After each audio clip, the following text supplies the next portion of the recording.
Graça e paz, galerinha! Tudo bem com vocês? Estamos aqui para mais uma gravação do Pod Kids e hoje com esses convidados super especiais, a Júlia e o Lipe. Pode ser... É prazer nosso estar aqui com vocês. Vocês são pessoas muito abençoadas. A gente se sente grata, né, amor? E olha, ô Lipe, eu tinha uma dúvida, né? Depois eu pesquisei, eu vi o que é, mas o que quer dizer GEPAN? GEPAN, muitas vezes o pessoal, porque GEPAN, Japão... eu pensei isso. Mas é uma abreviatura, Jesus para as Nações. Top, GEPAN, é o nome da nossa igreja. E o bom, e deixa a Júlia se apresentar, né? Meu nome é Júlia Teles Pascon, né? Eu sou casada com esse homem lindo aqui. Eu também tenho 22 anos. Eu me formei ano passado em odontologia e estou fazendo residência de odontopediatria, né? Que é a especialização que eu optei porque eu amo criança. E eu também sou da GEPAN, como o Lipe falou, né? Jesus para as Nações e... Bom, deixa eu apresentar eles também, né? A Júlia é filha da Camila e do André, nossos amigos, assim, queridos, irmã do Matheus, né? O Lipe é filho da pastora Adriana, do pastor Pascon também. Então, para nós, assim, é uma honra mesmo, porque a gente, né, praticamente, não é, vou dizer, viu vocês crescer, daí vão achar que nós somos velhos, né? Viu, é verdade. Mas a gente viu vocês, assim, e que Deus tocou no nosso coração trazer vocês, até mesmo para contar um pouco da história de vocês, né? Como são, né, filhos de pastores. Eu já falo pastores porque a Camila amém, né? É pastor, né? Mas são, assim, né, pessoas que nasceram praticamente no evangelho, né? Então, como que foi? Assim, eu queria que vocês contassem um pouco a conversão, mas também, assim, o que fez vocês se afastarem de Jesus por algum tempo, né? Ou que, na verdade, ou não ter tido um encontro antes com Jesus. Então, cara, isso foi acontecendo e aí minou a mim, óbvio, mas também a minha mãe. Lembro de uma época que minha mãe chegou pra mim e disse assim, olha, eu já não sei mais o que fazer. E beleza, eu só não me mato porque eu sei que eu vou pro inferno. Mas eu já pedi para Deus me levar daqui, porque eu não aguento mais te ver nessa situação. Cara, Morte, né? A minha mãe é o meu alicerce, cara. Eu sou apaixonado nessa mulher, inclusive falo abertamente, falo para ela isso toda semana. Se há algo de bom em mim, eu devo a ela, cara. Nossa, não é minha mãe, não. Eu me arrepiei, não, mas a gente também... porque as mães nunca desistem dos filhos, não é? E a gente também tem, assim, nossa, tua mãe, pra nós, assim, ela é um exemplo, cara, Meu pastoral Deus. mesmo, de, tipo, eu falo isso, assim, porque como pastor, assim, uma pessoa que... O referencial mesmo que a gente tem, que a gente contou lá aquela história aqui nos bastidores, mas ela é, assim, um exemplo de pastora para nós. Sim. Como pastor, uma pessoa que, cara, acredita, que tipo assim, com amor e acreditar. Eu acho que o pastoreio, né, o pastoreio é acreditar. Tipo, mesmo quando tá tudo perdido, quando ninguém acredita. Mas você sabe que a minha mãe é a pessoa que eu mais vejo de forma nítida. 1 Coríntios 12 fala sobre os dons espirituais, né? O dom da fé. Todos nós temos fé simplesmente por acreditar em Jesus, aquilo que nós não vemos. Mas ela tem o dom da fé, aquilo que não se explica, sabe? Eu vejo essa mulher, cara. E porque ela confia, ela acredita nas pessoas, sabe? Sim. Ela acredita, vai e faz. Ela não pergunta assim, tu sabe fazer. Ela pergunta, ela só diz assim, ó, vai e faz. Coisa simples, cara, porque assim, ó, o evangelho, ele é muito simples, né? Às vezes a gente que complica, né? A gente sabe, assim, ó, que o nosso ministério começou através do que ela disse, vai, faz. Cara, uma vez eu lembro no encontro, é algo tão bobo de falar, mas eu sei o impacto que foi aquilo pra mim. Que eu lembro que a gente tava no encontro e ela falou assim, Michel, ó, tá responsável por fazer o arroz. E tipo, cara, eu nunca tinha feito um arroz para tantas pessoas. É tão bobo, mas é algo assim que mostra a confiança. Sim. Tu não tá ali só para fazer um número, mas tu tá ali porque a pessoa, ela acredita no teu Que tu vai potencial, fazer o que tu melhor. pode fazer algo ali, né? E eu achei aquilo incrível, que eu, tipo, poxa, tinha a Elô lá que cozinhava, tinha a Cissa, tinha as pessoas, ela falou pra mim lá fazer. Eu fui, nossa, eu já estufei o peito, não, vou fazer o arroz e tal. E aí fui lá, fiz. Louco Então de medo, certo? de fui ficar com uma medo, faca. mas eu disse, cara, poxa, confiou em mim. Então eu acho que a confiança, né? O evangelho, Jesus era assim. Cara, Jesus Acreditava. pegou uns caras desacreditados e dava, né? Sim, Ou, tipo, inspirava. inspirava as pessoas, né? E até em Provérbios, não me recordo a referência exata, mas diz que tudo aquilo que a gente acredita, assim será. Isso. E ela, com certeza, é uma pessoa que nos influencia a acreditar em nós mesmos, né? Verdade. E aí as coisas se Isso materializam. Isso mesmo. É muito fera. Enfim, apaixonadíssimo na minha mãe. 23:7, Provérbios 23:7, gente. Olha. A Eu referência. Lê pra nós, Eu lê. também, essa Porque Lê aí, assim pode como ler. imaginou muito no seu verdade. coração, assim ele é. Amém. Entendeu? Então, é aquilo que a gente acredita. Enfim, isso me marcou muito porque desde lá tinha a minha mãe como a minha rainha, sabe? A única coisa que de fato importava na vida era a minha mãe. E isso mexeu comigo, inclusive eu cogitei, cara, o que eu vou fazer agora, né? Preciso tomar alguma atitude, mas nem isso tinha sido suficiente para me fazer parar, sabe? Aí, inclusive, uma evidência de como que eu estava entregue, né?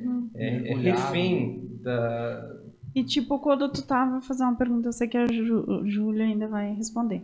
Mas quando tu tava lá fazendo essas coisas, tu lembrava das coisas que tu aprendeu? Claro, Sempre. inclusive, lembro, você me fez pergunta, me veio um flash na mente, um dia que eu estava num bar, bebendo muito com alguns colegas, e eles começaram a abordar a questão da espiritualidade, né? O que era o maior, o que era o porvir. E eu falei, não, cara, vocês estão por fora.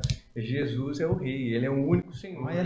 Depois daqui Pregou. existe céu e Tava inferno, pregando. sabe? Eu tinha isso muito, inclusive eu tinha temor, e quando eu comecei a me entregar a isso,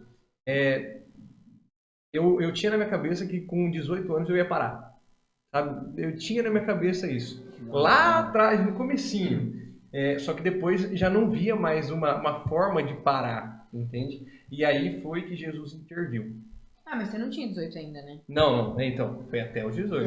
Mas então guarda aí, deixa a Júlia falar a parte dela. Agora, Não, deixa ele terminar. Ele conta o processo da conversão dele, daí eu porque conto. vai Porque entrar junto, é que né? eu vou ter que linkar a minha vida na dele depois que ele terminar, entendeu? Aí. Então eu vou deixar Conversão. Aí minha mãe, isso não tinha sido suficiente para parar, até que passou mais um tempo, ela chegou do nada. Escuta, arruma suas coisas, eu tava de férias, que eu vou te internar. Numa clínica de habitação. Eu falei, você tá louca, cara? Tá tudo bem, eu paro a hora que eu quiser, tá tudo sob controle. Isso eu tinha 17 anos. E aí, contextualizando, o meu tio, ele é um grande pastor de uma igreja em Mogi Guaçu. Eu conheço, inclusive eu acompanho ele, vi que ele tá em Israel lá. Outro exemplo de pessoa que serve de muita inspiração, um passatempo com ele, aprender com ele. E um dos trabalhos da igreja é essa clínica de habitação, que trabalha com a espiritualidade, terapia ocupacional e psicólogo. Tá? Ele não tem nenhum remédio, é uma clínica voluntária. E aí eu falei pra minha mãe, cara, eu não vou, vixe, eu tô na minha última semana de férias, para com isso, você tá doida. E aí ela insistiu, eu falei, beleza, cara, se você depende de um pastor que é da nossa família e que tem uma clínica de habitação, falar pra você que tá tudo bem, beleza, eu vou, mas daí você para e a gente não sabe. Peguei meu maço de cigarro, deixei em cima da mesa assim, só pra você ver que eu não dependo disso aqui. Só pra você ver que eu tô no controle, que eu sou o cara. E aí montei no carro, nós fomos pra lá e eu entrei na clínica como um interno, sabe? Tava participando de todas as atividades lá e comecei a interagir com o pessoal. E cara, quem tá numa clínica de habitação, sabe quando você olha pro cara na rua e, poxa, um nóia? Lá dentro são nóias. E aí eu começava a conversar com a galera e tentar entender o que tinha sido a vida deles até aquele momento. E vi que tudo que eles tinham feito não era que eu estava prestes a fazer, mas que já tinha acontecido na minha vida. Nossa. E aí, com a minha ficha, eu falei, cara, o que eu tenho de diferente deles? E aí eu entendi que eu era mais um nóia. Forte, hein? Então, não era isso que eu queria para minha vida. Eu falei, cara, beleza, eu preciso parar com isso. Realmente saiu do meu controle. Eu não paro mais a hora que eu quiser. Eu não via mais jogar um baralho, ter um momento de diversão, ou fazer uma viagem sem estar muito doido. E aí eu abri meu coração para ajuda. Inclusive, semelhante a um gordo, né? Um gordo sempre, legal emagrecer. Mas enquanto o gordo não decide que ele vai se abrir para um regime, para uma atividade física, se dedicar àquilo, quando ele não quer emagrecer, não adianta quem vir falar para ele, sabe? O dependente químico, a mesma forma. Não quero parar, tem que partir dele, identificando a necessidade. E precisa ser com choque. O meu choque foi entender que eu era um nóia. Forte. E aí, dentro da clínica ainda, isso foi numa segunda-feira, passei segunda, terça, na quarta-feira de manhã, a nossa terapia, o nosso momento ali em grupo era um culto. O meu tio, que é o pastor, presidente da igreja, ele foi lá para ministrar os nóis da clínica. E aí nós sentamos numa roda assim na sala, cerca de uns 20 homens. E aí foi a primeira vez que eu fui em um culto para realmente estar lá, sabe? O coração lá mesmo. Com o coração aberto para Jesus. Lembro que eu peguei uma Bíblia lá, surradinha da clínica, e estava entregue ali. E eu lembro que eu já estava muito inquieto, sabe? Tanto pela abstinência do corpo, mas também por conflitos que eu estava na cabeça, sabe? E aí, quando chegou ao fim daquele momento, eu sempre inquieto, nós demos as mãos para fazer uma oração. E aí a gente começou a cantar: eu navegarei no oceano do Espírito. Vem como em Pentecostes e enche-me de novo. E você pensa, tudo marmanjo, tudo desafinado, falando grosso. E cara, eu comecei a sentir Jesus ali. Nossa. Ele me tocando. E era como se tivesse um chuveiro ligado na minha cabeça. Sabe quando você está muito sujo? Você sente a sujeira? E eu senti como se eu entrasse debaixo dessa água e essa água ia me limpando, sabe? Meu Deus, que top! Nítido. E aí, na oração do pastor, ele profetizou que todos os espíritos, renunciando todos os espíritos, toda maldição hereditária, para todos, né? E, cara, acabou aquele momento, eu estava em choque. Porque eu tinha sentido Jesus me tocar.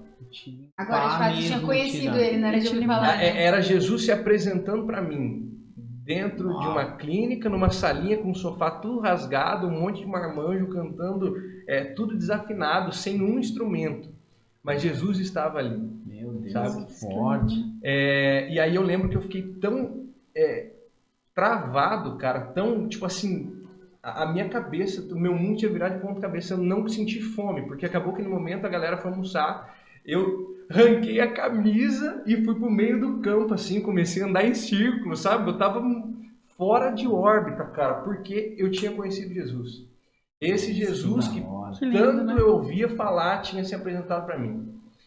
E aí...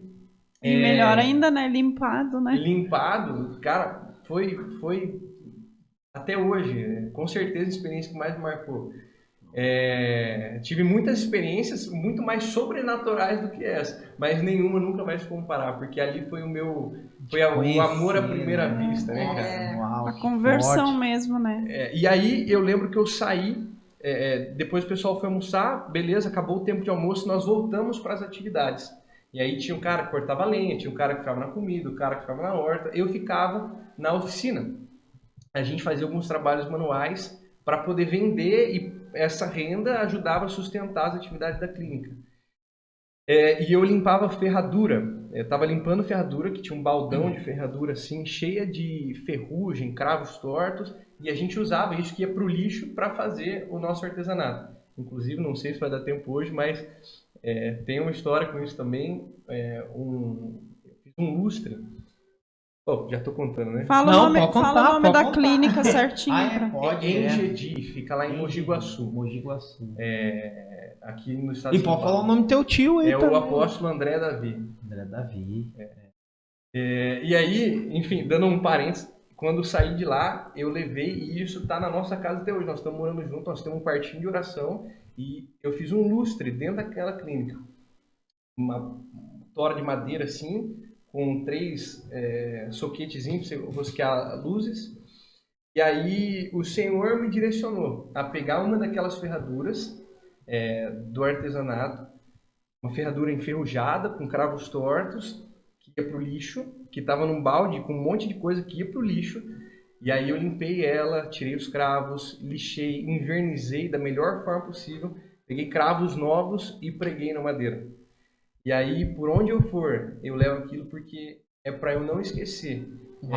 Porque eu era aquela ferradura que o Senhor tirou do balde de lixo e me pregou no madeiro. Me fez de novo e me pregou no madeiro junto com ele. Lindo, né? Amém, Que glória a forte. Deus. Enfim, e para finalizar, voltei lá, estava limpando as ferraduras, e aí chega o meu tio, que é um pastor de uma grande igreja. Ele tem, na época ainda era empresário, tinha uma ótica, enfim, uma rotina agitada. E aí ele encostou do meu lado, falou assim: e aí, o que você está fazendo? Eu falei: limpando. Você tem mão boa para isso, hein, filho? Obrigado, tal. E o senhor, o que vai fazer hoje? Ele falou: olha, hoje o tio tirou a tarde para passar com você. Hoje eu vou passar tempo com você. Sabe? E aí você pensa, o coração machucado pela paternidade, com alguém da família agora, em um momento que eu estava vulnerável, me dando tempo de qualidade, me amando, tirando tempo para passar comigo. Cara, foi um segundo baque, sabe? E aí eu lembro que eu saí, me limpei, estava tudo sujo, sentei perto da hortinha lá com ele e falei: escuta, tio, se tem um negócio que eu aprendi no mundo é ter palavra. E eu garanto para você, hoje eu conheci Jesus e meu problema com droga acabou. Só que eu conheci Jesus aqui. Mogi Guaçu é a ponte que me liga a Jesus agora. Mas se eu voltar para Bauru, Jesus não estiver comigo lá, e eu voltar para a mesma galera, de repente eu caio no mesmo buraco. Eu queria que o Senhor me apresentasse Jesus, me ensinasse como falar com Jesus, como que eu posso ter um relacionamento com Ele. Sabe, eu sempre entendi isso, e hoje eu entendo que se Ele é real, o inferno também é real, e eu quero estar com Ele, sabe? E dali, naquela noite, eu fiz uma oração para Jesus, disse que para mim não importava se eu passasse a vida toda num quarto em depressão, porque essa era a visão que eu tinha de alguém que era cristão, né? Poxa, a vida sem graça. Mas eu estava com Ele. E para que Ele me usasse como um instrumento. Naquela época eu nem sabia o que isso significava, né? Um instrumento, você toca a melodia que você quiser, cara. Se você não quiser fazer nada, você encosta ele no canto, ele vai ficar lá. E eu me consagrei como instrumento do Senhor e só fiz um pedido: que algum dia as pessoas pudessem olhar para mim e ver Ele. E aí dali passei mais um período ainda lá em Mogi Guaçu, desconectado de tudo, e acompanhava ele por onde ele ia. Nós íamos para o monte orar, nós íamos ler a Bíblia, nós íamos meditar durante a noite antes de dormir, acordava, estava com Jesus.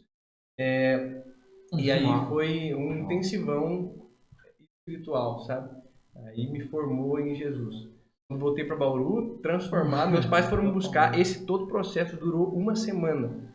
Eu fiquei 3 dias na clínica até ter essa experiência, e mais 4 dias mergulhado na presença, sabe?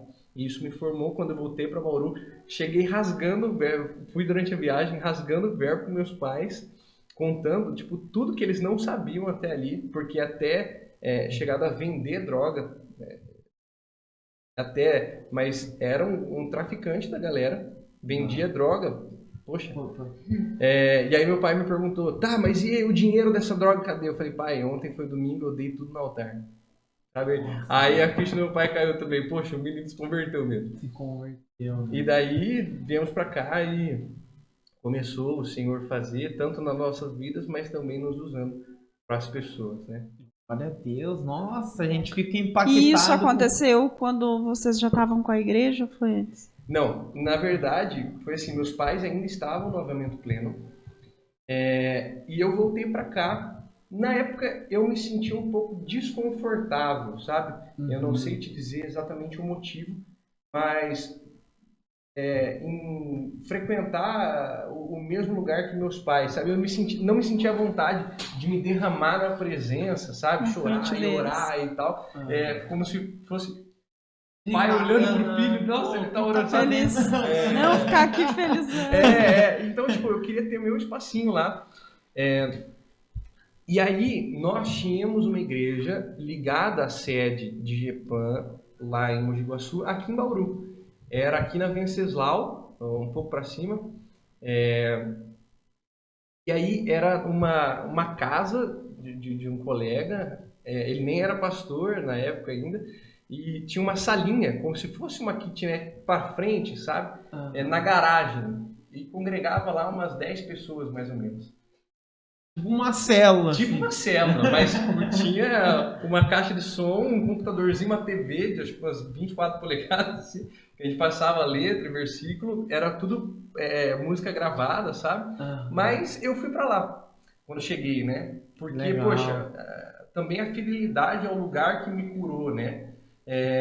E comecei a ir pra lá e eu sempre muita vontade de servir. Comecei pegando o copinho d'água e levava pro preletor, né? Ia me enfiando. Aí na hora que fui ver, eu já estava ajustando o som, né? Ali na frente dos microfones, passando os versículos, e fui me enfiando. Começamos uma reunião de jovens, chamava meus amigos para a igreja. Vamos fazer um negocinho de jovens aí de sábado? Vamos! E eu, cara, sabe... Não aceitava muito no começo o chamado que o Senhor tinha me dado. E hoje reconheço na plenitude de tudo que Ele me formou para onde nós estamos hoje, né? Mas aí nós começamos uma reunião de jovens e, cara, cada vez um ministra, sabe? Vamos se reunir cada semana um leva a palavra, beleza. Aí quem vai levar primeiro? A galerinha, o Lipe. Falei, não. Nessa semana não. Eu vou na próxima. Aí um outro se candidatou lá, fui na próxima. Só que aí a gente começou a fazer essas reuniões e percebeu que, cara, como todo grupo, né, de pessoas, um grupo só tem sucesso quando tem a direção de uma pessoa. Porque verdade. Se nós 4 estivermos aqui, todos com boas intenções, mas a gente pensa de forma diferente. Verdade. Né? Se cada um decide puxar para um lado, a gente não sai do lugar. Verdade. Então precisa que o nosso audiomaker aí fale, pra lá, e daí nós vamos todo mundo e aí nós temos sucesso. O que a gente não faria sozinho, em grupo a gente faz. Mas precisa da direção de um. Verdade. Nós entendemos isso no grupo e aí eu, de novo, não queria se candidatar, né? E aí falei, bom, vamos fazer uma votação, um papelzinho. E aí fomos lá, todos participavam do grupo lá, votaram. Na hora que a gente abriu a caixinha, variava entre Luiz, Lipe, Felipe, Pascoal. Nossa, ou seja, ele, entendeu? Mas sabe que foi nós também, quando a gente, virou líder da IAP Kids, lá da Igreja das Crianças, foi assim.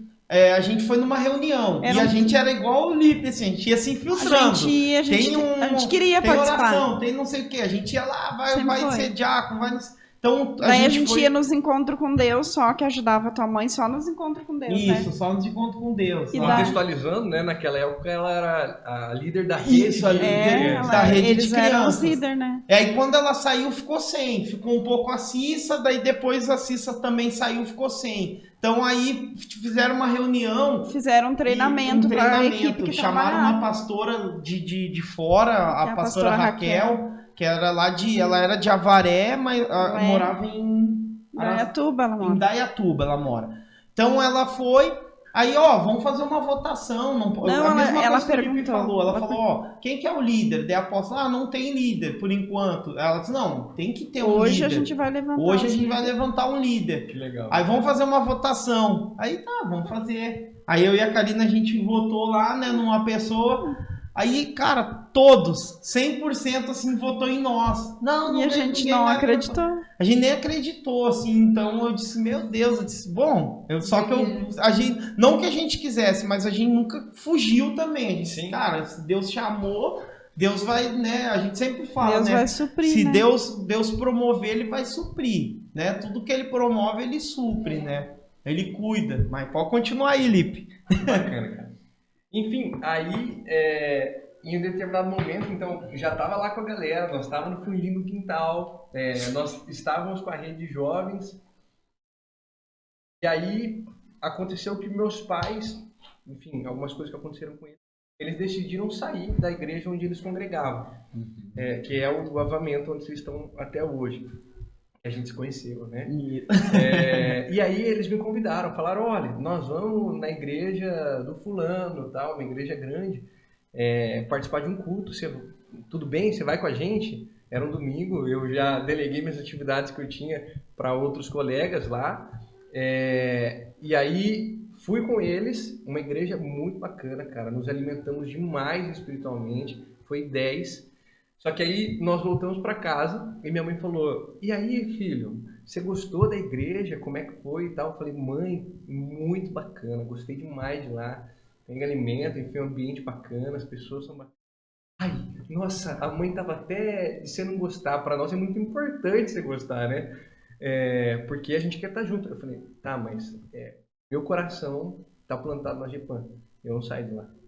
Aí, como meus pais estavam saindo, e para eles, e é de fato muito importante congregar em família, né? Sim. E aí, nesse momento, eles foram para a Gepan, para estar junto com a gente. Nossa, que legal. E eles começaram lá com vocês, então. Exato. Que Aí legal. foram acontecendo algumas Legal. coisas que o colega que estava à frente lá do ministério começou a ter alguns problemas, e aí precisava de alguém para suprir. Quem estava lá?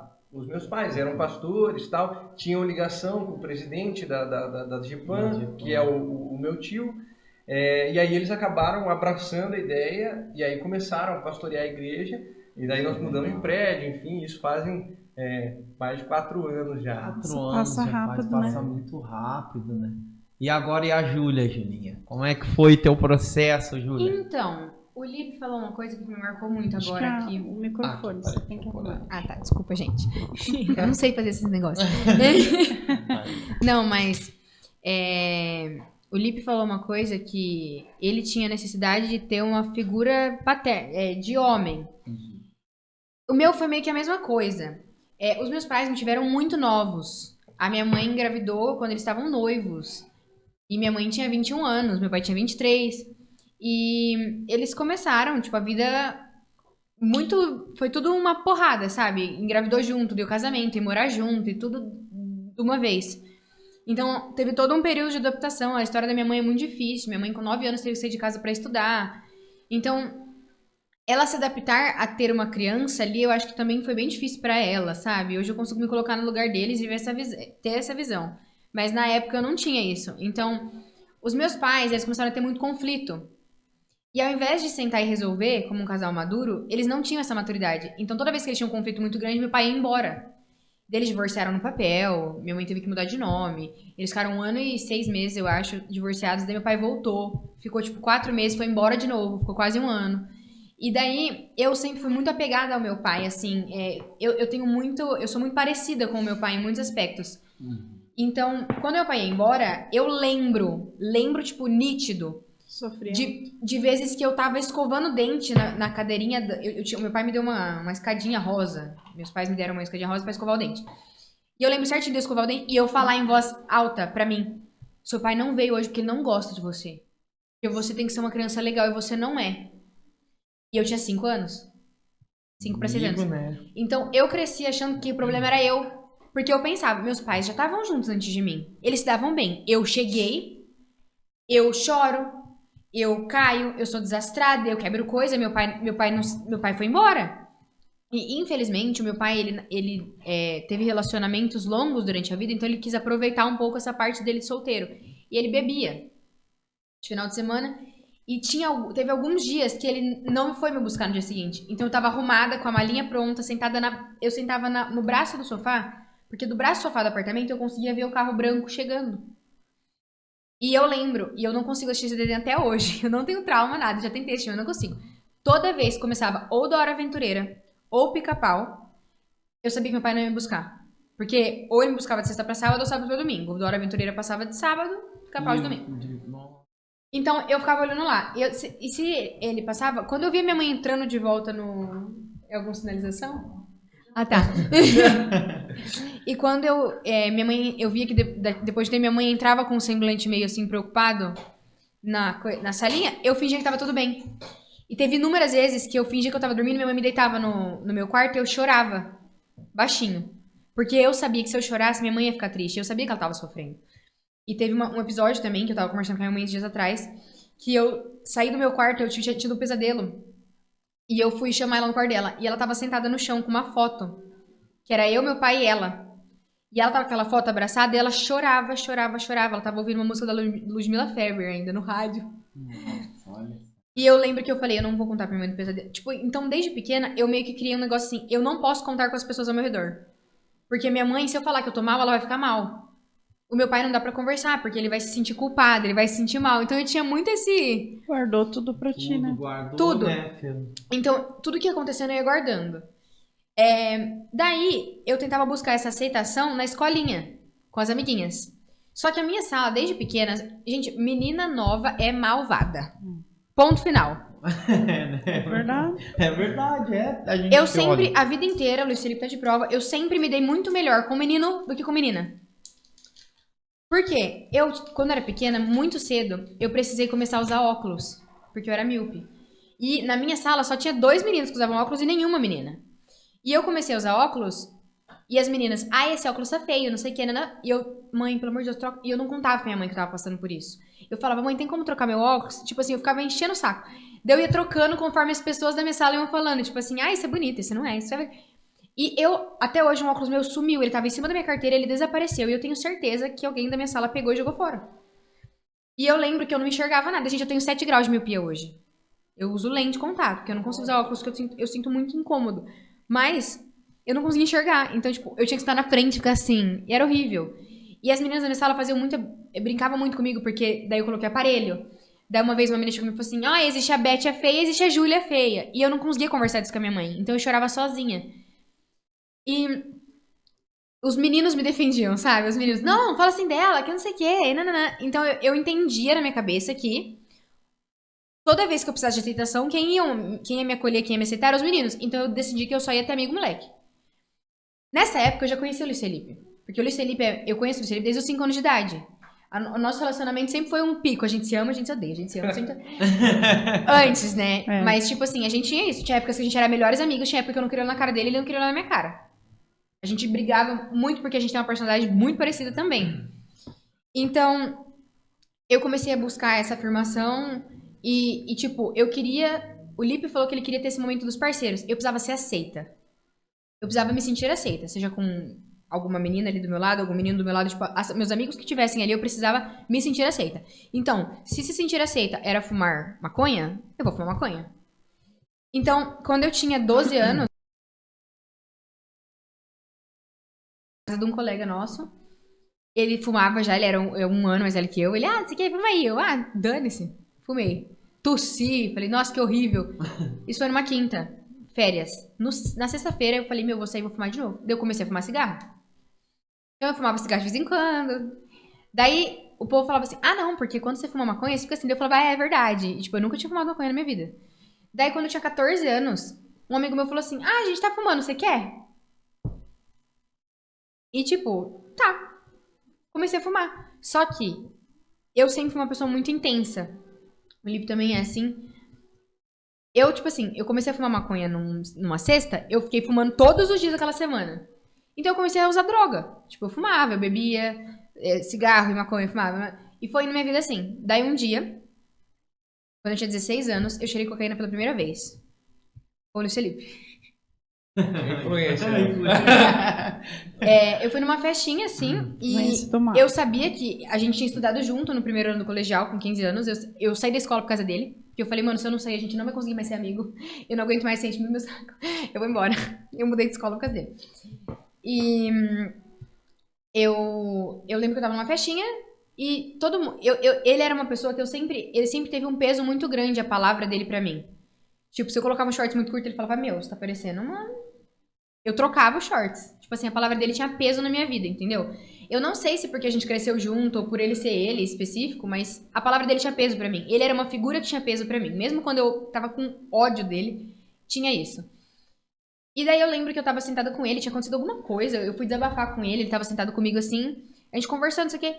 Daí ele falou, ai, peraí que eu preciso ir no banheiro. E eu sabia que ele cheirava. E eu nem sei se ele sabia que eu sabia que ele cheirava. Eu falei, você vai cheirar? Daí ele olhou pra minha cara, deu uma travada assim, vou. Falei, eu também quero. Daí ele falou, meu, você tem certeza? Falei, tenho. Daí ele colocou no celular, assim, uma grandona pra ele e uma pequena pra mim. Eu cheirei e não senti nada. Eu falei, não, nem dá nada. Fiquei um tempão sem, tipo, mais de um ano.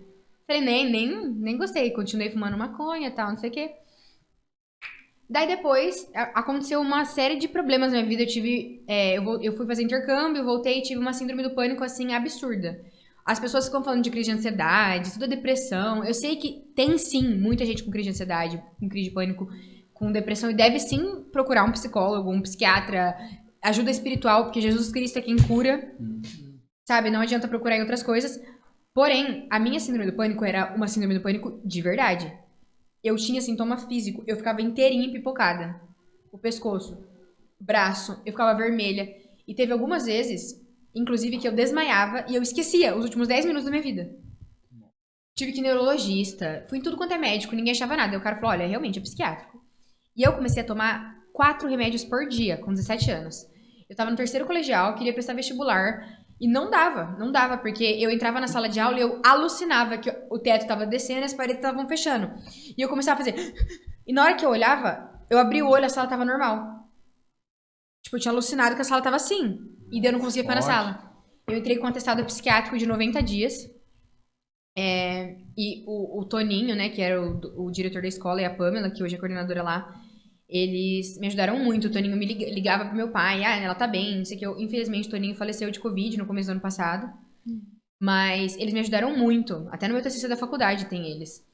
E eu peguei e falei, meu, é isso. Eu preciso ser aceita pelas pessoas. Então, eu fiz novas amizades, porque uma coisa sobre mim, diferente do Lipe, que ele tem os mesmos amigos até hoje, pessoas que ficaram pra vida inteira, eu não conseguia manter uma amizade muito tempo, porque eu pensava, se eu deixar essa pessoa entrar na minha vida de verdade, ela pode me machucar. Então eu descartava. No momento que eu começava a me apegar de verdade a uma amizade, eu descartava. Eu dava um jeito de descartar. E isso inconsciente, assim, total. Tipo, não era, eu tô me apegando muito a essa amiga minha, eu vou dar tchau pra ela. Não. Eu percebia inconsciente e eu começava a me afastar da pessoa. Porque se você não tá dentro do meu coração, você não pode me machucar. Então era essa a minha mentalidade. E nesse meio tempo, meus pais já tinham voltado, eles estavam casados, só que sempre meu pai, eu vou embora. Então, tipo, tinha muito isso deles, eu vou embora, então vai. Por que você não vai embora de novo, então? Tipo, então na minha cabeça, eu tinha muito medo de um dia chegar em casa e meu pai não tá lá. Então, eu vivia a vida com medo. Eu vivia a vida insegura. E meu pai falava pânico, assim, olha, né, de medo. eu nunca mais vou embora. Daí quando ele ia embora, ele falava, eu nunca mais vou voltar. Daí ele voltava. Então, eu sempre tive problema com confiança. Confiar nas pessoas pra mim era um negócio assim impossível. Eu falava assim da minha vida. Eu fiz isso, eu fiz aquilo, eu fumei isso, isso eu contava. Mas ninguém sabia os meus sentimentos. Uma coisa que o Lipe falou pra mim uma vez no começo do nosso relacionamento era que, apesar dele não falar tanto, eu conhecia mais ele do que ele me conhecia, porque a cada hora eu tava de um jeito. Eu usava muitas máscaras pra não mostrar meu coração, não mostrar quem eu era. Então, eu nunca sentava com uma amiga minha e falava, eu tô me sentindo triste porque aconteceu isso. Eu falava, não, vamos sair e fumar. Porque era mais fácil tentar preencher o vazio naquele momento do que falar sobre ele, aumentar pra curar. Uma ferida, ela precisa ser lavada. E é desconfortável. Ninguém sente assim, eu vou lavar aqui com água e sabão, passar álcool e vai ficar tudo bem. Sim. Então, eu fiz novos amigos e os meus amigos cheiravam cocaína. Eu falava, eu já cheirei uma vez no ar-condicionado, eu vou começar. Daí na primeira noite eu já cheirei tipo um monte. E daí eu comecei a cheirar cocaína. Falei, bom, vamos lá. Só que eu não cheirei cocaína igual o Lipe anos. O meu foi meses. Acho que foi 4, 5 meses. Só que eu cheirava muito. Até banheiro da escola, assim, sabe? E daí eu falei, não, eu não quero. E eu sabia que eu não devia fazer isso. Daí eu lembro que uma das primeiras experiências que eu tive, assim, de começar a cair na real do que tava acontecendo, porque o Lipe foi um negócio de uma semana, o meu foi um negócio de um ano. Até entender. ritmos diferentes. Então, eu tava no meu aniversário de 18 anos, e um amigo nosso em comum chegou, falou assim, eu trouxe um presente pra você, e me deu um pino na mão, assim. Eu falei, legal, hein? Minha mãe me ligou meia-noite pra me dar parabéns, ela é meu irmão. Eu desliguei, entrei no banheiro, sabe aqueles espelhos laranja, assim? Daí eu peguei e cheirei aquele pino. Na hora que eu levantei ele no espelho, eu falei, meu, o que você tá fazendo? É assim que você quer começar a sua vida adulta? Eu sempre conversei muito comigo olhando no espelho, eu não sei se é porque... Não sei, sempre tive muito... E daí eu entrei meio em choque, não quis mais cheirar, mas deu 2 dias eu tava naquilo de novo. E daí minha mãe descobriu, né, eu tive uma situação que um amigo em comum da família tava numa festa, sendo DJ numa festa de amigos nossos, e ele abriu a porta do banheiro, ela não trancava, e uma amiga minha era pra estar segurando, mas eu não sei por que cargas d'água, ela sentou no chão.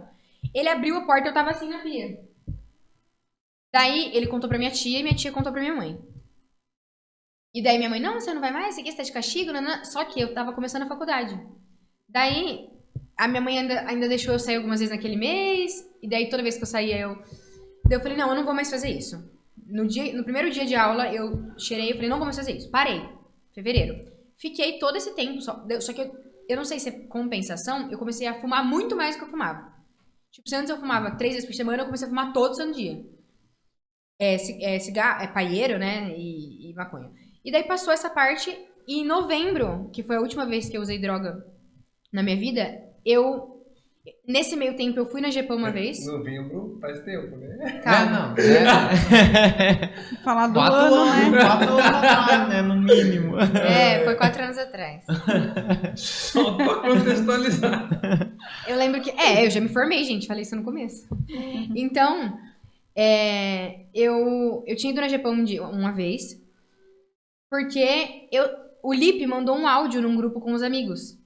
Gente, 8 minutos tinha um áudio. 8 minutos e 9 segundos, se eu não me engano. Porque eu lembro que eu ouvi inteirinho. Podcast, era um podcast. Meu, primeiro tava lançando. E um amigo foi me mostrar meio que zoando ele. E falou, mano, olha isso aqui que o Pascon mandou. Que mundo que ele tá? Isso foi quando eu voltei da clínica. E aí eu tinha um grupo com a molecada. Vamos fazer o cara, eu não vou. Por quê? E aí mandei, conheci Jesus, tive uma experiência. Ele contou todo esse negócio. Hora, mano. E daí... eu chorei ouvindo o áudio. Tipo, fiquei emocionadona, na verdade. Porque eu não chorava naquela época. E daí meu amigo falou, e que isso? Eu falei assim, não, é que eu sei que uma hora vai chegar a minha hora, mas ainda não é, então vambora. Tipo, não quis mais falar sobre isso. Só que deu ali acho que uns 6 meses, eu quis ir na GEPAM pra conhecer. Eu lembro que eu mandei mensagem pro Lipe ou pra Adriana, não lembro. E eu fui na casa do Lipe e fui com eles. Só que o Lipe tinha acabado de sair de um relacionamento e ele tava meio traumatizado. Então, tipo assim, se eu encostasse nele, ele tava... tipo, ele não queria ver uma mulher na frente dele, sabe? Então, eu fui dar um abraço nele, ele fez assim, ó. E daí... sou noivo de Cristo, rapaz, sai fora. Então, só que aconteceu. Essa ação dele fez eu me sentir rejeitada. Eu falei, eu nunca mais vou na GEPAM. Nunca mais falei com ele.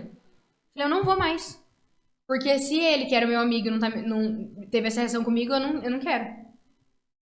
Eu parei, não fui mais. Daí, em novembro, eu fiquei muito mal um dia. E daí eu peguei e falei, quer saber? Eu vou me jogar do viaduto da Duque. Tomei um monte de remédio e saí andando de carro. Eu não roletei todos os pares, todos os semáforos, tudo. E uma amiga minha começou a me ligar. E ela falou que ela sentiu que eu ia me matar. Ela catou o carro de um amigo dela e foi pra minha casa. E eu não, tipo assim, eu sei que eu desci do carro e eu senti uma mão assim... e eu olhei pra trás e tinha um cara, assim, mas eu tinha tomado tanto remédio antidepressivo que eu tava meio zonza. E eu ouvi assim, volta pro carro, vai ficar tudo bem. Só que não tinha ninguém ali. Eu entrei no carro, voltei pra casa, tava chovendo. Na hora que eu desci do carro, minha amiga tava chorando, parada na frente da minha casa. Daí ela ligou pra minha mãe. Minha mãe tinha saído com uma amiga tomar sorvete, ela, meu pai e a amiga. E minha mãe foi pra casa. Daí a minha amiga contou tudo pra minha mãe. Daí minha mãe falou, olha, não dá mais. Você tá ficando louca. Tipo, começou a tentar conversar comigo. Daí ela falou, olha, eu vou trancar sua faculdade. Falei, pelo amor de Deus, não tranca minha faculdade. Daí ela falou, então o que você quer? E eu já não tava mais indo na igreja que a minha família frequentava, já fazia 1 ano pra mais. E daí eu falei, eu quero ir na igreja, mas eu quero ir na igreja da Adriana. GEPAM lá, né? Porque fazia, tipo, umas 3 semanas que eu tinha visto o Lipe.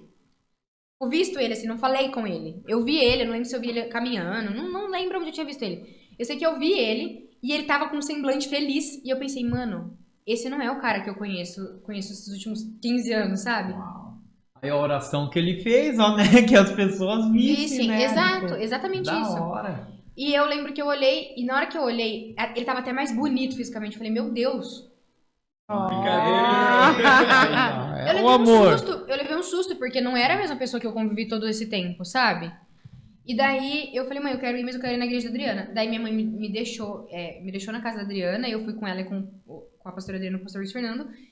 E no caminho, a gente tava indo, a gente parou no semáforo, o Luiz Felipe tava erguendo um mendigo do chão, colocando o mendigo dentro do carro dele. Eu falei, Adriana, o Luiz Felipe tá pondo o mendigo dentro do carro. Ela falou, é normal. E continuamos. Daí na hora que o Lipe chegou e me viu, ele veio, ô fera, você tá aqui? Tipo, e eu tava assim, né? Porque daí nessa época eu tava machucada. Eu não queria ver ninguém, eu não queria que ninguém falasse comigo. Uma menina veio toda simpática pra mim. Oi, tudo bem? Você pode sentar do meu lado? Eu falei, obrigada. Juro por tudo. Desagradável. Desculpa, Débora. Não, foi bem isso. E daí eu peguei e eu comecei a ir. Só que eu comecei a ir, eu não conseguia mais ficar sem ir. Eu ia domingo, eu ia no sábado dos jovens, mas eu continuava bebendo, eu continuava fumando, eu continuava usando droga. Daí eu não tava mais tendo envolvimento com cocaína e foi o aniversário de 20 anos do amigo meu e a gente foi fazer uma festa pra ele, surpresa. E a vela do bolo era um beck, um cigarrão de maconha bem grande e grosso. E eu levei um susto, eu falei, meu Deus, e tal. E fazia tipo umas 2 semanas que eu não fumava, 3. Então pra mim já era uma baita evolução, 3 semanas, eu tô caminhando. Só que daí tava todo mundo lá, né, galera. A gente tava só em 6 pessoas, todo mundo amigo. E eles pegaram e a gente fumou, bebemos. E eu falei, bom, acho que eu nem vou pra minha casa, né, porque eu tô aqui. Daí eu falei pra minha amiga, eu vou dormir na sua casa. Ela, não, tudo bem, eu não vou dirigindo embora, porque eu não gostava de dirigir bêbada. Se eu dirigir bêbada 2 vezes na minha vida, foi muito, não... E um amigo nosso falou, gente, eu trouxe mais umas coisas. E tirou um monte de pino de cocaína e pôs em cima da mesa. E fazia, sei lá, tipo, 10 meses que eu não cheirava. E eu lembro que eu levei um susto. Só que na hora que eu levei o susto, eu falei, eu preciso disso. Tipo, me deu um desespero. E eu tava numa época muito mal com os meus pais. Muito mal. Eu não conseguia conversar com meu pai, não conseguia conversar com a minha mãe. Eu nunca fui uma pessoa muito carinhosa. Depois de tudo isso, assim, dos meus 7 anos até eu me converter, eu não era uma pessoa carinhosa, de abraçada, beijo, não era. Só com meu irmão, era a única pessoa que eu... Eu tirei esse trauma, né? Sim, do abraço, né? Do beijo, da lambida. Nossa, não. Ai! Conta aí. Não, pode contar. Fala aí, ó. Ela era no discipulado, né? No discipulado, daí ela sempre dizia, ai, eu não gosto de beijo, não sei o quê. Daí um dia eu peguei ela, eu disse, não, vou tirar esse trauma dela. Lambi a cara dela, assim, ó. E eu chorei um monte, né? Uhum. Ela chorou, mas depois ela ficou feliz. Não, mas eu chorei um monte porque, tipo assim, eu me senti amada. Ninguém fazia isso comigo. De pegar, né? E na reunião dos jovens, o Luiz Felipe é prova viva. Ele falava, abraça quem tá aí do seu lado, no final, brincando. Eu não deixava ninguém me abraçar. A única pessoa que eu deixava me abraçar era ele. Porque era uma pessoa que eu conhecia fazia tempo. Eu não queria ninguém novo na minha vida. Tipo assim, não queria. Não quero carinho, sem E eu falava, carinho. gente, tchau, obrigado. Beijo. Eu saía. O povo, se alguém vinha me abraçar, o Lipe era o único que eu deixava me abraçar. Só que eu tinha uma visão do Luiz Felipe muito de irmão.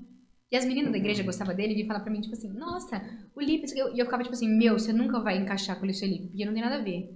E tipo, era porque eu era amiga dele. Eu sabia, mano, essa menina não vai encaixar, né? E daí eu lembro que... Ele, apesar dele, a gente é 40 dias de diferença e ele é 40 dias mais novo que eu. Eu gosto de falar isso. Eu é quase 5 anos de diferença. Então, e eu lembro que apesar disso, era como se ele fosse meu irmão mais velho, sabe? Meu protetor, assim. Então eu deixava ele me abraçar. Daí, nesse dia, eu acabei cheirando cocaína. Fala um pouquinho mais perto. E eu entrei em pânico. Desespero. Eu falei, o que eu tô fazendo da minha vida? Gente, eu preciso ir embora. Daí a minha amiga, você tá louca? Você vai pra onde? Não sei o quê. Eu deixei minha mala no apartamento dela, que era uns andar pra cima. Falei, gente, eu preciso ir embora agora. Júlia, a gente pagou a festa, a gente tá indo pra festa. Eu falei, gente, eu não vou pra festa nenhuma, eu vou embora. Eu catei, entrei no meu carro e eu comecei a dirigir. E eu virava uma rua. E daí, por alguns segundos, tipo, eu não tava inconsciente. Porque mesmo eu tendo cheirado, fumado, bebida, eu tava sóbria. E eu comecei a pegar coisa, né? Na hora que eu parei, eu tava na frente da igreja. Falei, gente, como assim? Eu tô na igreja. Com essa roupa, com essa cara. E eu lembro que a Adriana tava fazendo, a pastora Adriana tava fazendo tipo uma introdução do culto. Era um culto de sexta-feira. E eu catei e sentei lá no fundo na escada. E na hora que teve a oração, eu falei, quer saber? Eu vou lá na frente.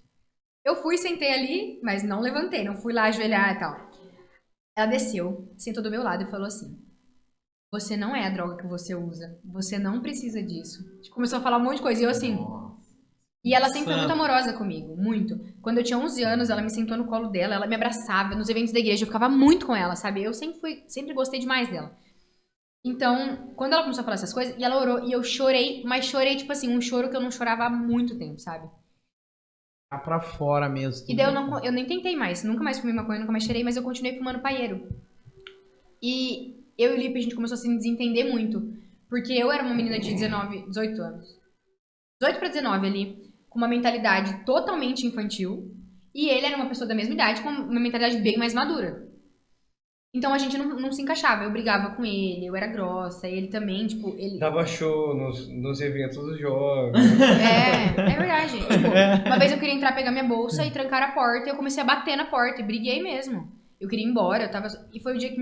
Um dia que meus pais estavam decidindo se eles iam separar de novo ou não. Então, tipo, a minha vida foi muitos anos isso de termina no... Sabe, não... Então, tipo assim, eu queria ir embora, só que ele não sabia que eu tava passando por isso, entendeu? Então eu brigava, daí ele me pegou, me colocou atrás do carro, assim, olhou pra minha cara e falou assim, olha, eu não posso falar isso pra nenhuma menina aqui, porque ninguém vai entender certo, mas você vai, eu amo você, você não é essa pessoa, para de agir assim. Ele me deu um chacoalhão, só que ele me deu uma bronca meio que de pai. E essa bronca fez eu me sentir, tipo, cuidada, de uma maneira bem estranha. E daí eu peguei e falei, tá bom, eu fiquei mais um pouco lá, depois eu fui embora. E vai e vem, fui pra Mogi Guaçu num evento, tive muitas experiências com Deus nesse evento. E quando eu voltei, eu fiquei um mês louca. Sabe esse negócio que ele falou que ele tirou a blusa e andou em círculos? Eu fiquei um mês, assim, eu não ia na igreja, mas eu também não saía com os meus amigos. Tipo, eu tava assim, o que eu faço da minha vida? Tipo, em choque. Eu tava entendendo que não dava mais pra continuar como eu tava, mas eu também tinha discernimento de que, como é que eu vou fazer isso? Como é que eu vou abandonar todos os meus amigos? Tudo que eu faço, tudo que eu sou. O pai dele na autoescola, eu ia na autoescola, ele falava, para de usar droga! Você tá com cara de chapada, como é que eu vou te dar aula assim? Juro? Aí, ó, Coitado. Ele era bonzinho, gente. E daí, Como ele é é que vai bonzinho. habilitar uma pessoa dessa, cara? Gente, Brincadeira, excelente misericórdia. motorista. Obrigada. Eu aprendi com boas pessoas. E daí, eu peguei, eu tinha 19 anos já aí, fui pra Mogi Guaçu, voltei, fiquei um mês doida da cabeça. E daí eu tive uma briga com meu pai. Mas um quebra-pau mesmo. Eu catei uma mochila, coloquei uma troca de roupa e liguei pra um Uber, pro meu pai não ver que meu carro tinha sido da garagem. E saí. Eu tinha falado pro meu pai que talvez eu dormi numa amiga, mas não tinha falado nada. Ele tinha subido, eu desci, saí rapada de casa. Ele me ligou, desce aqui que eu quero falar com você. Eu falei, pai, eu nem tô em casa. A gente brigou. E nesse dia, eu bebi e fumei, que fazia um mês que eu não fazia isso. Tipo, eu fumava um paieiro ou outro, mas tipo, eu falei, eu vou beber, vou fumar até... E eu passei muito mal. E eu acordei no dia seguinte, eu falei, eu nunca mais quero sentir isso na minha vida. Eu lembro que eu fui pro meu quarto, eu falei, agora chegou minha vez. Eu preciso de Jesus, eu preciso de Jesus, eu preciso de Jesus. E eu tinha uma consulta com o meu psiquiatra aquele dia. E eu cheguei nele e falei assim, olha, é o seguinte, eu estou parando de fumar paieiro e eu estou parando com esses remédios antidepressivos porque eu não tô bem com eles. O psiquiatra falou pra mim, você tá louca, você vai se matar. Onde já se viu, você vai perder tudo. Tipo, ele ficou desesperado. Eu acho que ele ficou com medo de eu realmente me matar. Daí eu falei, eu não vou, que agora eu vou conhecer Jesus, eu não vou mais precisar disso aqui. Ele falou, Júlia, pelo amor de Deus, eu vou marcar seu retorno daqui a um mês. Eu falei, pode marcar daqui 3. Daí, desde quando eu tinha ido pra Mogi, eu orava, Senhor, quando eu for fumar um paieiro, dá vontade de eu vomitar, faz eu passar mal. Daí eu fui na esquina e falei, eu vou fumar esse maço inteiro até eu passar mal mesmo. Daí eu dei 2 tragos, passei muito mal, muito mal. Nossa, que top. Daí eu falei, bom, o senhor tá falando comigo. Entrei no carro, fui buscar meu irmão, peguei meu irmão, a gente foi comer McDonald's, falei, Matheus, pode jogar. Porque o sonho do meu irmão era jogar pela janela. Ele falou, sério? Eu falei, sério. Ele tacou o paieiro, feliz da vida, chorou, me abraçou. E daí, eu sentei com o Lipe no dia seguinte. Teve um culto de jovens, eu falei, Lipe, é o seguinte. Eu não quero mais viver a vida que eu tô vivendo. Eu não aguento mais. Eu não tô feliz. E eu acredito que ele sentiu que eu tava sendo sincera. Porque ele ficou 1h30 conversando comigo. Daí ele me contou toda essa experiência que ele contou aqui. E ele contou o que ele fez quando ele voltou pra Bauru. Porque eu não tinha ido pra fora, eu tava aqui. Então como é que eu ia mudar tudo? Isso era um sábado, segunda-feira eu tinha faculdade. Eu fumava com o pessoal da faculdade, eu fazia tudo com o pessoal da faculdade. O que eu ia fazer? E daí ele começou a me aconselhar várias coisas. Daí eu lembro que eu cheguei em casa, eu apaguei todas as músicas do meu celular. Apaguei um monte de fotos do meu Instagram, excluí o aplicativo do Instagram. Fiz uma limpa no meu quarto, de roupa, de livro, de tudo, de itens, de tudo que tinha lá, vários isqueiros que eu tinha, essas coisas, coloquei tudo. Só que eu não me limpei tudo. Eu fui limpando aos Vai poucos. tirando. Daí eu sentei, assim, eu lembro que eu ajoelhei no chão, assim, do meu quarto, deixei tudo escuro e coloquei Aquieta Minha Alma. E eu tava dormindo com esse louvor todos os dias. Eu colocava ele pra dormir todo santo dia nesse último mês. E daí eu lembro que eu não tive uma experiência, assim, de sobrenatural, mas foi uma decisão, porque eu já sabia o que era verdade. Então, eu simplesmente sentei, assim, no chão e eu falei assim, Jesus, eu nem sei como fazer isso. Senhor, eu não sei como é a vida com você, mas eu sei como ela é sem você e eu não aguento mais. Nossa, Que forte. top, né? Então, Meu me Deus. ajuda, por favor, porque eu não quero voltar pra onde eu tava. Então, e eu falei pro Lipe, talvez eu vá te encher o saco nesse tempo. Ele, não, pode encher. Daí a gente começou a conversar bastante, sabe? Até contribuindo aí, você pensa, naquela época eu era noiva de Cristo, cara. Não relava, não conversava com outras meninas, por quê? Cara, 18 aninhos, solteiro, arrumadinho, cheiroso e homem de Deus, filho. Vixe, né? Era fila, todas fila, querem. É fila. uma por semana que sonhava que Deus tinha revelado que ia casar comigo. E eu sabia que não era de Deus. Então, cara, e eu tinha prometido pra mim, pra Jesus, pra minha família, que a próxima mulher que eu levasse pra casa ia ser a minha esposa, né? Nossa, glória a Deus. Então, muitas das meninas, isso era inclusive uma frustração minha no começo lá do nossa rede, tinha menina que lá não ia por causa de Jesus, cara. Ia porque queria me ver. E aí eu chorava pra Jesus, cara, Jesus, eu tô aqui, eu me dedico a compartilhar aquilo que o Senhor tem feito na minha vida, porque eu quero que as pessoas olhem pra você, mas tem gente indo lá pra me ver, e isso me aí chegou a Júlia, que, cara, era minha amiguinha de 5 anos, eu via ela, eu entendia ela e eu podia ajudar ela, e ela nunca queria confundir as coisas, né? Era minha parceira. Oh, well. Oi, ó. Pois bem. Aí, nesse momento, sentei com ela, a gente bateu um super papo, dei algumas tarefas para ela fazer, porque no começo a gente não sabe por onde começar, né? E aí a gente ia compartilhando e sempre falando muito de Jesus. Muito. Esse era nossos papos, a gente se falava para falar de Jesus, sabe? Legal. Aí continua. E falar de Jesus parece que não acaba nunca. E vai, Não, e é o vai. que limpa, né, Lipe? E tipo É o que assim, limpa. era assim, eu tô com vontade de fumar cigarro. Vamos tomar um açaí. Mas a gente sempre ia com mais alguém. Não ia só nós dois, sabe? Sim. Então, o Nicolas, que é um amigo nosso, hoje ele tem uma nenezinha que é nossa afilhada, ele ia com a gente, ele foi com a gente, o Gabriel já foi com a gente, o Breno, meu irmão. Então, tipo, sei lá, ele me ajudou a me distrair, sabe? Só que eu comecei a gostar dele. E eu não queria gostar dele. Porque fazia muito tempo que eu não me envolvia com alguém. Tipo assim, emocionalmente, sabe? De gostar de alguém, de ter um relacionamento.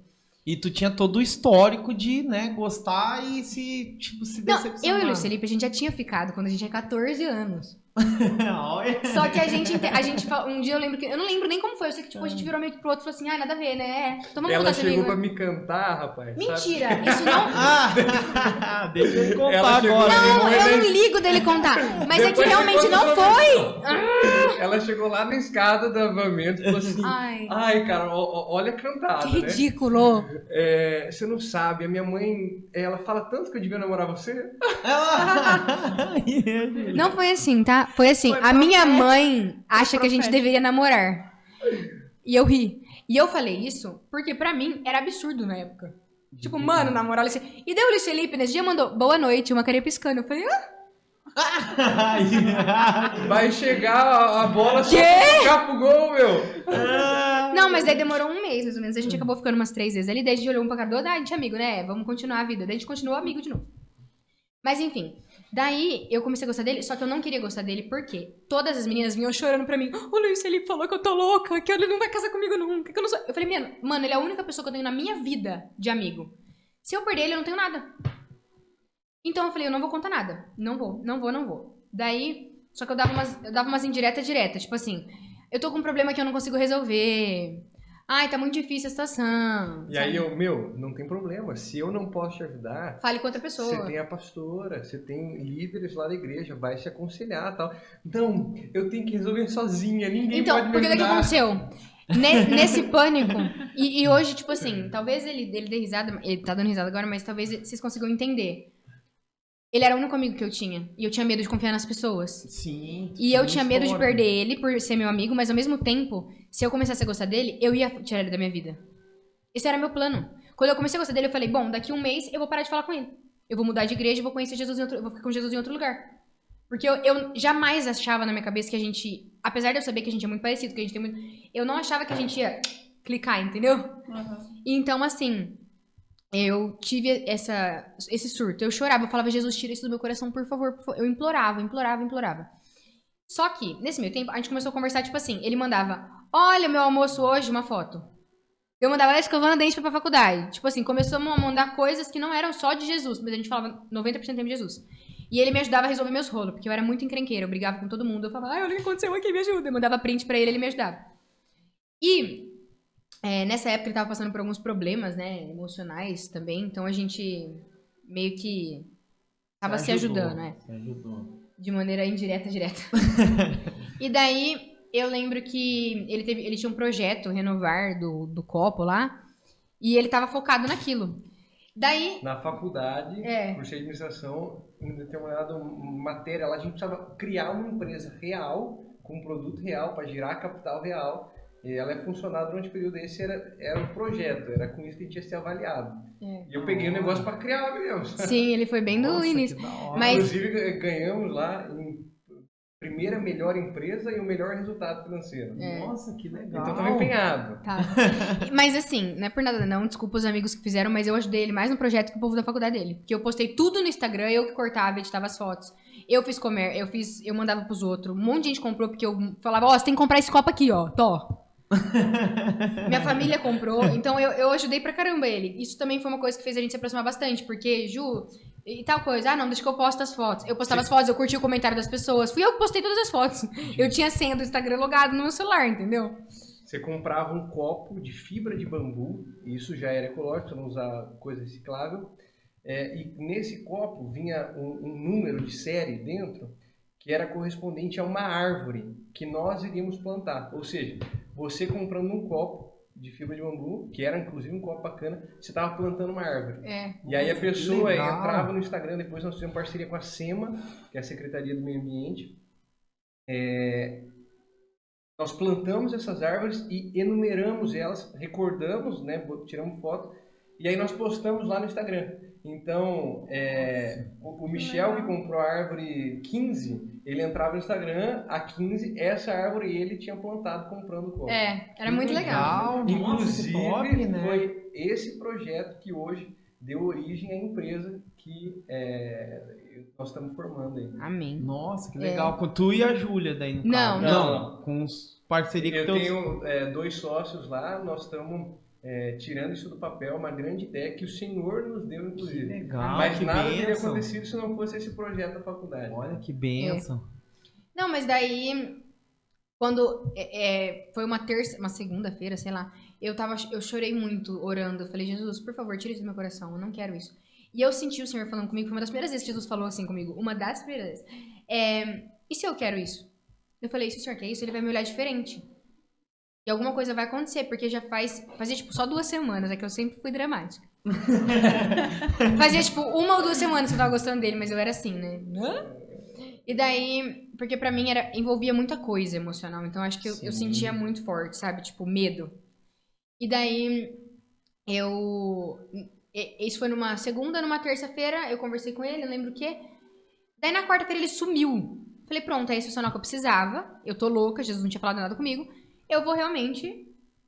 Tchau, obrigada. Abandonar. Daí na quarta-feira ele falou comigo de manhã e à tarde ele sumiu. Daí na quinta-feira ele mandou bom dia, eu mandei bom dia, não sei o quê, sumimos também, não falamos mais. Daí eu comecei a falar, bom, agora eu vou me afastando aos poucos. Então eu não mandei mais mensagem, nada. Só que eu tinha marcado de falar com a minha discipuladora, que é a Adriana, mãe do Luiz Felipe, sobre várias situações que estavam acontecendo na minha vida. E eu tinha marcado na segunda. Então eu fui lá. Eu fui lá, eu sentei na salinha, ela conversou comigo. E nesse momento eu até falei pra ela, falei, olha, meu pai tá falando que eu tô saindo bastante com o Luiz Felipe. Ela falou, e o que tem? Tem alguma coisa? Eu falei, eu chamo ela de Di, né? Eu falei, Di, eu não sei o que eu tô sentindo, na verdade. Daí ela falou assim, olha, filha, eu tava deitada no colo dela. E ela sempre me chamou de filha, sempre. Ela falou assim, olha, filha, o Luiz Felipe fez uma promessa pra Deus e pra mim, que a próxima mulher que ele colocasse aqui em casa seria a mulher com quem ele iria casar. E vai ter que ser uma nega bem porreta pra conquistar o coração desse aí, porque tá meio fechado, né?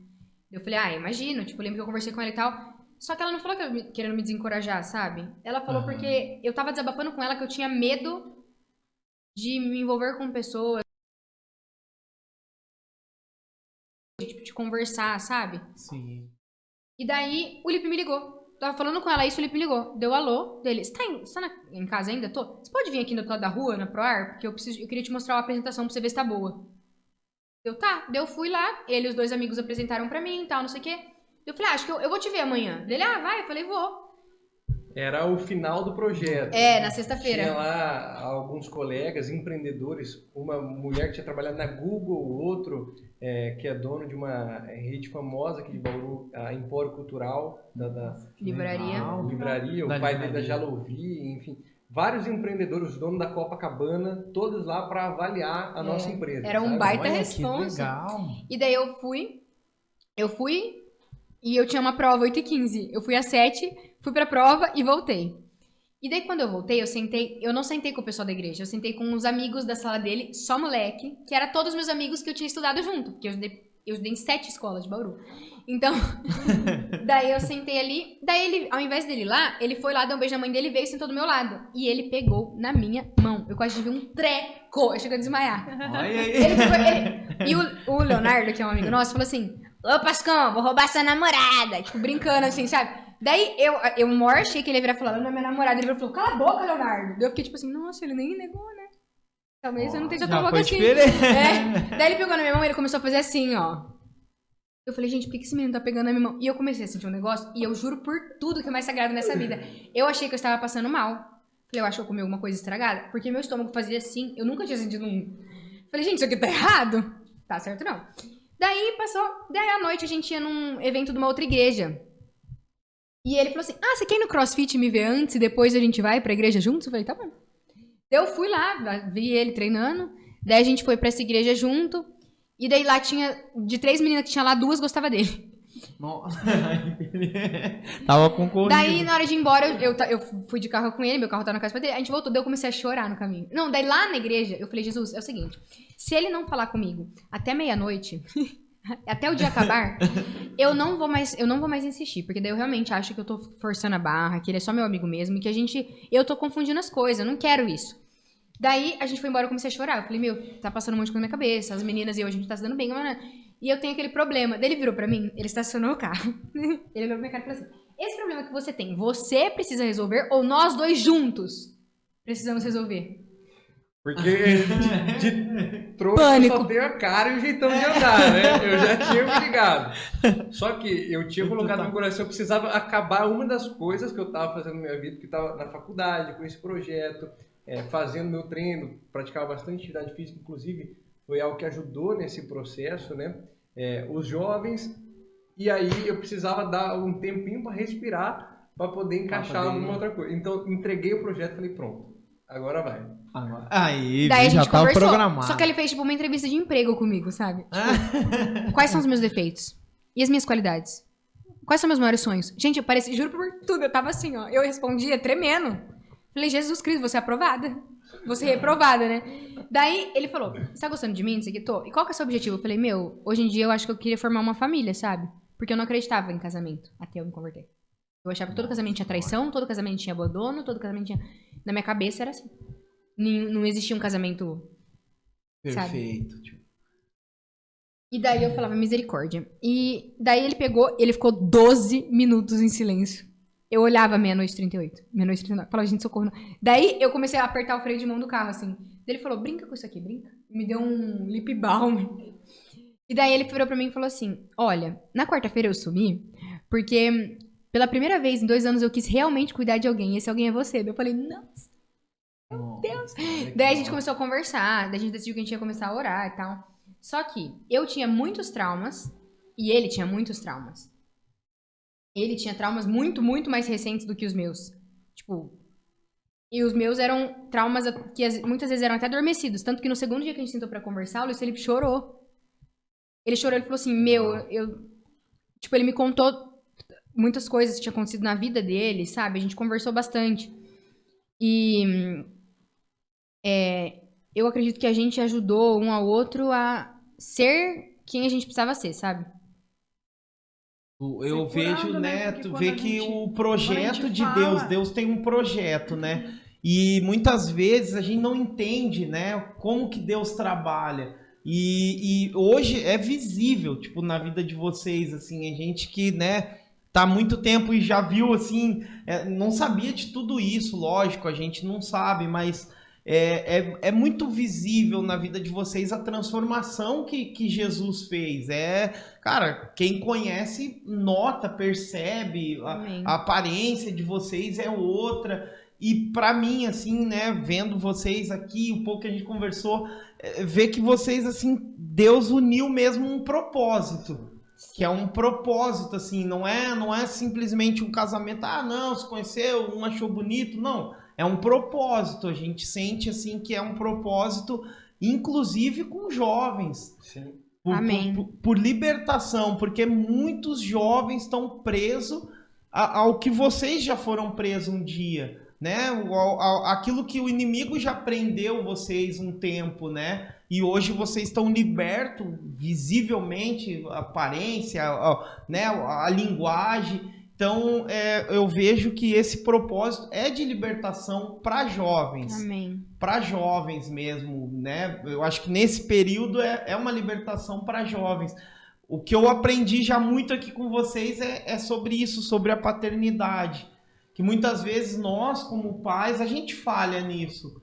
Porque o pai falha, o pai não é perfeito. Isso, e a gente muitas vezes acha que, não, eu já tô dando comida, tem casa, tem roupa. A gente errou muito, assim, de levar o filho forçado na igreja. Isso.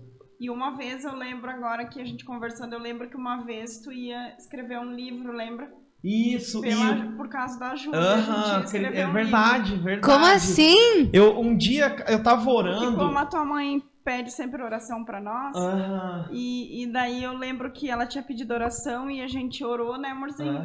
E o Michel disse, a gente tem que entender esse negócio de paternidade, né?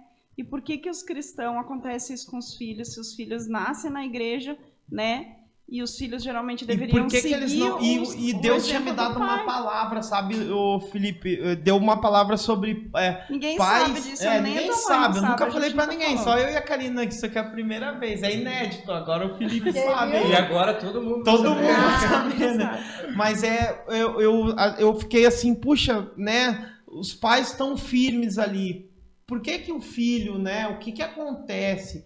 E hoje, assim, por isso até eu trouxe vocês, porque a gente também quer entender. É bom, assim, a gente aprender. Porque muitas vezes a gente pensa de uma forma, né? E não é aquilo que a gente está pensando. Sabe qual que é a grande questão, cara? Por exemplo, dois episódios, duas vidas diferentes, mas os problemas foram originados na paternidade. Isso. Um pai, ele nunca vai dar aquilo que ele não tem. Ninguém pode dar o que não tem. E um pai, ele vai falhar, cara. Por mais que você se dedique a fazer. Tenho uma experiência com o meu pai terreno. Cara, quando eu conheci Jesus, meu pai continuava a mesma pessoa. E aí... então, o que eu vejo, né? Um pai, ele não dá aquilo que não tem. Muitos dos nossos pais também tiveram paternidades deficitárias, né? O meu pai não tinha afeto, porque o pai dele não deu, então ele não podia me oferecer. E aí, quando Jesus entra, meu pai continuava a mesma pessoa. E o que aconteceu? O caminho inverso. Eu comecei a receber afeto do meu pai eterno, do meu pai perfeito, nosso pai, e eu comecei a dar para o meu pai que ele não tinha. Então eu chegava, quem conhece o O Fernandão, 1,92 m, quem olha pra ele não conhece muito, poxa, ele tá bravo, nem sei o que eu fiz pra ele, mas é um doce. É um coraçãozão. né? E eu chegava, apertava a bochechinha dele, fazia cosquinha, sabe? Dava beijo e começava a cutucar. No começo, ele meio resistente e tal. Pai, eu te amo. Tá, tchau. Pai, eu te amo. Tá, tchau. Pai, eu te amo. Fala que me ama também. Tá bom, filho. Eu te amo. Pai te ama, você sabe disso. E sabe, eu fui começando a regar até que hoje, Legal. se eu chego e não dou uma cutucada nele, não dou um cheiro nele, ele, ô filho, tá tudo bem? De vez em quando me liga, ô filho, e aí? Tá tudo bem? Como é que você tá?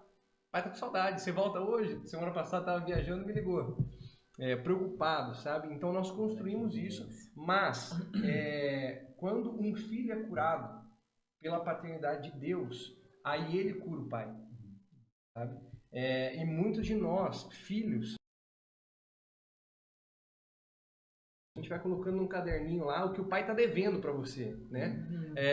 Exemplo, quando eu era meu pai não me deu um presente, o pai não comemorou essa conquista comigo, meu pai não me encorajou, o meu pai me deu um sermão, meu pai foi rude comigo, isso vai entrando para um caderninho. E isso vai contando juros, o pai não pagou a dívida, vai lá igual um agiota, né? E aí, quando muitas vezes eu vejo os jovens de hoje, eles querem cobrar essa conta do pai. O pai muda e o pai vai pagar, vinde a mim, né?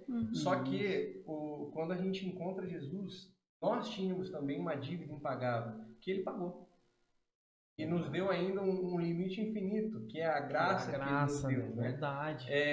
E aí também, outra parábola que nós temos na Bíblia, aquele servo que foi perdoado de suas dívidas infinitas, e na hora que o primeiro colega ali lhe deve bem menos, né? Devia 10 dracmas, sei lá, 10 denários, ele cobra o cara, opa, pera lá, acabou de ser perdoado. Então eu vejo essa mesma dinâmica conosco na relação com os pais. Os filhos são curados somente quando encontram a paternidade de Deus Pai. Ela é que nos supre. Nós estávamos falando sobre drogas. Vejo que quem tem a paternidade deficitária, ele sempre vai envolver com drogas, vai se afundar em vícios na internet, em relacionamentos, sabe? Aquela cara que se dá para todo mundo. E também no homossexualismo. Eu não me dou bem com a figura masculina, então... Partir para o lado ali do... Exato. Então, essas pessoas, a cura para isso, a droga preenche.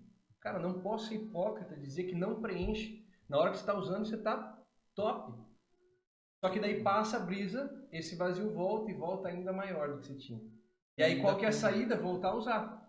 Jesus é aquilo que a gente encontra. Ele preenche esse vazio, mas nunca mais vai embora. É aquele espaço no coração que Jesus preenche e nunca mais esvazia, né, Felipe? Tem uma música da Isadora Pompeu que foi a música que mais me marcou no meu processo de conversão, porque eu escutei ela no primeiro dia que eu decidi, tipo, apesar de que a minha alma ter me acompanhado, essa música me marcou. E ela fala assim, enquanto sinto a lágrima descer, me sinto... Peraí, que eu só sei cantar, não vou saber. Pra me defender, e no meu coração eu carrego um vazio do tamanho de você. Ah, tá, sei. Então, tipo assim, o vazio que você tem não vai ser suprido por uma pessoa terrena. Porque mesmo se seu pai voltar atrás e fizer tudo que ele não fez por você, você não vai se sentir preenchido. Aquele vazio já ficou. E aquele vazio só pode ser preenchido pelo Espírito Santo, e ponto, entendeu? E muitas vezes, para preencher esse vazio, as pessoas não entendem que precisa do esforço delas. Porque você orar, você ler, você tirar um tempo para ouvir um louvor e ter tempo com Deus requer esforço. Você precisa tirar um tempo seu que você poderia estar fazendo alguma coisa que você... Nossa, eu amo assistir filme, eu amo assistir série. Mas você precisa tirar um tempo daquilo para estar ali com Cristo. Então eu acho que isso é um fator também. É verdade. Igual, pega essa. Em Gênesis, capítulo de 1 a 3, quando o Senhor está criando a humanidade, né? No quinto dia ele começa a criar os seres viventes. E aí, quando ele vai criar os peixes, as grandes baleias, ele dá um comando. Pela voz de Deus, ele cria. Mas ele diz assim, águas produzam répteis e seres viventes, cada um conforme sua espécie, e assim foram feitas baleias, os peixes e os grandes seres das águas. Terra, produzam répteis alma vivente, assim, cada um, e assim foi feito o gado. Se eu pego o gado, onde ele vive, na terra, o lugar que ele produziu, e coloco na água, o que acontece? Ele morre. Ele vai ficar se debatendo, Afogado. mugindo, até que ele encontre ou um firmamento, terra, ou que ele se afogue, morra. Se eu pego um peixe, o habitat dele é a água, o lugar que ele criou, o lugar que ele formou, e boto na terra, ele se debate, até que ele encontre ou água de novo, ou que ele morra. E ele se debate tentando buscar aquilo que é a fonte de vida para ele. Nós, seres humanos, quando o Senhor vai nos criar no 6º dia, Ele não pede para a água, para a terra nos formar, mas sim, façamos o homem.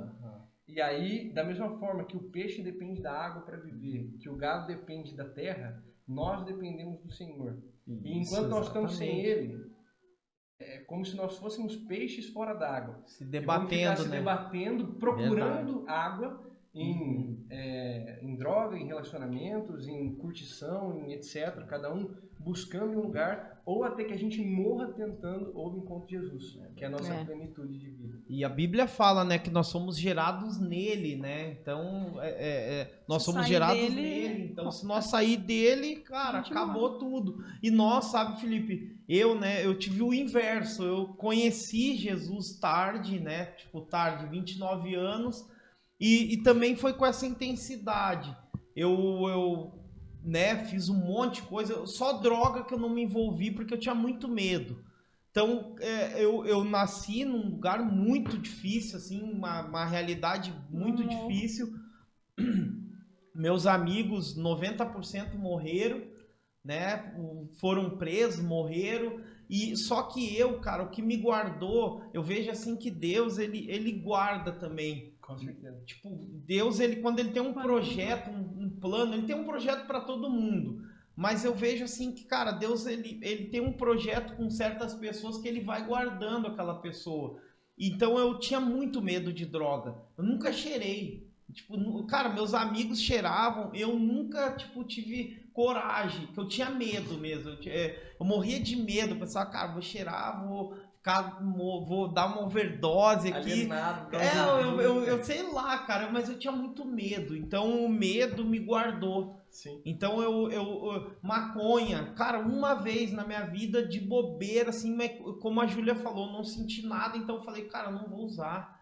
Não vou usar. E eu tinha muito assim que eu gostava de jogar futebol, então eu pensava, cara, não vou estragar minha saúde com droga. Sim. E eu tinha muito exemplo ruim na droga.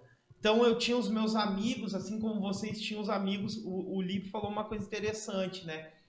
Poxa, tu tá ali, teus amigos, eles falam, não, prova aí, daí tu tem medo, mas tu pensa, mas o cara tá cheirando e tá do mesmo jeito, tá bem, tá com saúde, tá feliz, né? Só que eu tinha um exemplo de ver as pessoas, sabe quando tu vê no fim já da droga, quando a droga já tomou conta da pessoa, então eu não via o exemplo do cara que tá começando. Eu tinha o exemplo do cara que tava no fim. Porque isso te destrói aos poucos, né, cara? E o fim sempre é ou preso ou morto. Ou morto. Então eu tinha muitos amigos, cara, que morreram por causa das drogas. Tipo, o cara assaltou, mataram. Então, era do tráfico, morreu, troca de tiro. Então eu tinha muito esses exemplos. Então eu tinha medo. Então não me envolvia. E o futebol, né?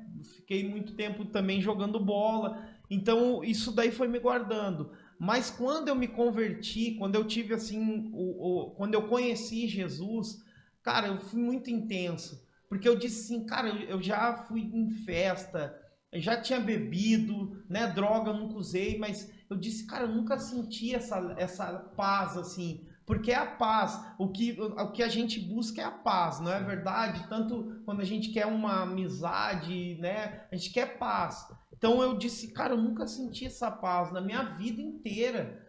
Nem nos momentos mais alegres da minha vida eu não senti isso. Então eu disse, cara, eu quero isso daqui para minha vida. Isso aqui eu vou buscar para minha vida essa paz. viver nessa paz, ter essa alegria, né? Que eu falo, é um fruto do Espírito, a alegria. Então é isso que eu busquei, né, cara? E hoje, sabendo a história de vocês, assim, cara, fiquei impactado, porque tudo aquilo que, né, Marzinho, a gente conversou até um pouco antes, assim, era tudo que a gente imaginava mesmo. Essa transformação que Deus fez na vida de vocês e o propósito de Deus na vida de vocês. Que com certeza, cara, vocês vão mudar, tipo, gerações aqui em Bauru. Sei que jovens, assim, vão ser alcançados através do ministério de vocês, Amém. através da vida de vocês. E, cara, parabéns, assim, pelo trabalho que vocês estão fazendo. A gente acompanha, te vê lá, GEPAN, tá muito lindo, assim, a igreja, né, o ambiente. A gente gosta muito da tua mãe, bom, Camila nem se fala, a gente tá sempre lá. Então, a gente ama muito mesmo, assim, e vocês, lógico, a gente ama porque a tua mãe, teu pai também, o teu pai, são exemplos para nós. Então, a gente tá muito feliz de ter aqui vocês. E eu queria, assim, perguntar uma coisa, né, a gente vai se encaminhando pro final, mas uma palavra, assim, que palavra que vocês têm, assim, Michel, essa palavra, cara, toca muito meu coração. Nós estamos até nessa próxima semana, tem uma colega, a Angel, congrega lá com a gente, ela faz lettering. Nós vamos escrever na parede do nosso escritório, que também é nosso Tameion, né, nosso lugar de A oração Angel do Senhor. Marcel? A Angel do Marcel. Olha aí. E nós vamos escrever um versículo na parede, Romanos 8, 18, 19. Né? Assim, porque a ardente expectação da criatura espera a manifestação dos filhos de Deus. Uau. O que quer dizer isso? Cara, toda a criação está ansiosa, está com expectativa para ver eu e você fazendo alguma coisa. Os filhos de Deus fazendo alguma coisa. E aqui, filhos, no original, é huios, que quer dizer filho maduro. Sabe? Então, nos versículos anteriores, se vocês pegarem lá versículo desde o 14, ele fala que o Espírito de Deus nós recebemos, que não é espírito de amor, mas sim de ousadia, e que ele testifica com o nosso próprio Espírito que nós somos filhos de Deus. Mas nesse momento, quando nós entendemos que nós somos filhos, nós somos ainda teknons no original, que quer dizer bebês, né? O filho imaturo que precisa do cuidado do pai. Mas aí o Senhor nos leva para um nível de maturidade, que nós precisamos ser enviados para o mundo para revelar quem o Senhor é e quem nós somos como filhos. Amém. E aí isso eu trago para minha vida também, não só, e eu vejo, inclusive, uma deficiência na nossa igreja, na eclésia de forma geral, que a gente está muito preocupado com o que acontece lá dentro, com os eventos, com a máquina de fumaça, com a performance, sabe? E não se preocupa com quem realmente precisa de Jesus. Quando você vai acender uma luz, você não acende em um lugar que está claro. A luz ela funciona para tirar a escuridão. Então, isso nos move a se dedicar dentro do nosso trabalho, dentro dos ambientes que não tem Jesus, para brilhar essa luz que ele tocou. Uau, amém, verdade, hein? Eu tenho 2 versículos, que são Uai, os então versículos vai que lá. são os versículos-chave da minha vida, assim. Quando eu me converti, eu tinha muita dificuldade de superar todas as coisas que eu tinha feito de ruim. Eu não conseguia me perdoar. Tanto em relação a mim mesma, quanto em relação aos meus pais. Eu tinha muita, muita, muita dificuldade. E o Lipe, a gente já namorava e tudo, ele fez uma vez um plano de fundo pra mim. Com esse versículo. E esse versículo me marcou muito porque, de tanto ler ele, eu comecei a entender que não importava quem eu tinha sido, importava quem eu era agora.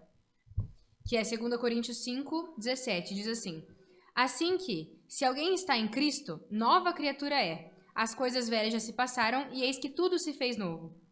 Então, a partir do momento que tudo se faz novo na minha vida e na sua vida, quando a gente recebe o Espírito Santo, isso significa que eu não devo me preocupar com quem eu já fui. Eu devo me preocupar em ser quem Jesus espera que eu seja agora. Eu devo me preocupar em ser a mulher ou o homem que o Senhor me fez para ser. Então, esse era o objetivo. E quando ele fez esse plano de fundo para mim, eu tenho certeza que ele nunca me julgou pelo meu passado, porque eu já fui. Ele me aceitou e fez com que eu me aceitasse. Então, quando a gente recebe pessoas ao nosso redor que precisam disso, é esse versículo que eu lembro quando alguém me falar de alguma coisa que aconteceu na vida dessa pessoa. Eu não vou olhar pra quem ela era, eu vou olhar pra quem ela é, quem ela precisa ser. Jesus a ver, né? Exato, com os olhos de Cristo. Que Jesus, ele nos vê amanhã, o que a gente vai se transformar. Né? Exato. O Lipe sempre falou que Jesus, ele não me ama mais ou menos hoje, né? Não importa o que a gente faça, E né? o outro versículo que meu versículo é Jeremias 29:11. Porque eu bem sei os pensamentos que tenho a vosso respeito, diz o Senhor. Pensamentos de paz e não de mal, para vos dar o fim que esperais. Então, todas as vezes que eu ainda sou uma pessoa insegura em alguns aspectos, eu luto muito contra isso, sabe? Autoestima e entender mais sobre mim. As nossas dificuldades, sabe? Tem uma frase, acho que é João Calvino, que fala: tudo que há de bom em mim é Jesus, e tudo que é ruim sou eu mesmo. Tudo que é de mal sou eu mesmo. Então, a gente tem muita coisa nas quais a gente precisa lutar. Todos os dias é uma luta. Sim. Todos os dias você vai ter que lutar com alguma coisa dentro de você. Paulo mesmo diz que existe um espinho na carne. Então, eu tenho espinhos na carne, o Felipe tem espinho na carne, todo mundo aqui tem espinho na carne. Sim, então, certeza. um dos meus é essa parte de insegurança, de eu me sentir insegura pra falar. Então, e um dia eu tava muito mal, chorando muito, e eu não lembro como, mas eu eu tava fuçando aqui, tentando achar um outro versículo, e eu achei esse. E ele fala: eu sei os pensamentos que eu tenho a vosso respeito, pensamento de paz, e não de mal, para vos dar o fim que esperais. Então, tipo assim, o Senhor Deus tem planos pra mim. Ele sabe o que ele pensa sobre mim. E ele tem pensamento de paz, ele não tem pensamento de ruins, então eu não posso sentir isso em relação a mim mesmo. Então, eu também tento muito moldar meu pensamento para que eu pense em relação não só aos outros, mas a mim mesmo como Cristo, sabe? Eu acho que tem muito disso. Glória a Deus, que bênção, gente. Antes da gente finalizar, aquilo que nós caiu tudo aqui, né? Isso, Nós estávamos conversando sobre a relação do pai quando vai trazer o filho para Jesus. E até aproveitar e deixar um recado para os pais. A relação de uma pessoa com Jesus, ela é individual. A salvação é individual. E nunca um pai pode ser a ponte que liga o filho a Jesus, né? Então, qual é o grande desafio para um pai? Não exigir que o filho vá, exigir o relacionamento, mas ser uma influência, principalmente com o seu exemplo. O quanto que o Senhor é bom na vida do pai. E o filho vê a bondade de Deus e que tudo isso são frutos, todas as conquistas são frutos desse relacionamento com o pai. E aí o filho passa a desejar. E aí ele vai criar o seu próprio relacionamento com Cristo. Sem ponte, um relacionamento individual, sabe? Então pais que exigem forçam esse relacionamento, tipo, você vai para a igreja. Cara, a gente sabe que ir na igreja, simplesmente ir, e não estar não vai transformar as pessoas, cara, sem que elas estejam abertas, né? Então, ter tempo de oração com os filhos, mostrar Jesus, falar de Jesus para os filhos de uma forma boa, né? Não, você não pode fazer isso porque Deus não gosta, porque Jesus não gosta, porque você vai para o inferno, sabe? Poxa, que Jesus é esse que nossos pais têm apresentado para os filhos, sabe? Então, se é que Jesus é bom na nossa vida, é isso que nós precisamos mostrar para as pessoas. É isso. E também, assim, isso que o Felipe falou faz total sentido. E o fator de você... A melhor coisa que você pode fazer na sua vida é cumprir o teu papel bem dentro de casa. Então, eu, hoje, esposa. Então, eu ser uma boa esposa, eu saber quais são os papéis aqui dessa Bíblia que me falam como ser uma boa esposa. E o Luiz Felipe, de forma igual, ser um bom esposo. Porque se o meu filho e minha filha estão dentro da minha casa e eles veem o nosso exemplo um com o outro... Eles vão ver, isso é o ideal de relacionamento, eles vão ter muito mais facilidade de reproduzir mais pra frente. Igual a gente tava falando no começo, lá antes da filmagem, que ele cozinha e tal. A mãe dele sempre plantou isso no coração dele, e ele criou amor por isso. Se a gente plantar coisas boas desde pequeno nos nossos filhos, a gente vai criar isso. Entende? Então, muitas vezes a gente acha que não importa tanto, mas as crianças observam muito a gente. Eu vendo agora também, no meio que eu trabalho, elas observam tudo que você fala, tudo que você faz, a maneira como você se mexe, a expressão facial que você tem. E elas Os nossos filhos reproduzem. analisam isso. Ah, Sim, mas é a verdade. tia fez. É verdade. Exatamente. Tia Então, falou, né? ser o maior exemplo, né? Amém. Amém. E para finalizar, né? Vamos pedir para vocês deixarem um recadinho para o pessoal que está vendo. Vai que é sua, tá? Parece. Para eles e para vocês. Amém. Poxa vida, como um privilégio estar aqui com vocês, ser tão bem recebido, né? Opa! O ambiente todo preparado, com Kit Kat, meu. Ô, glória!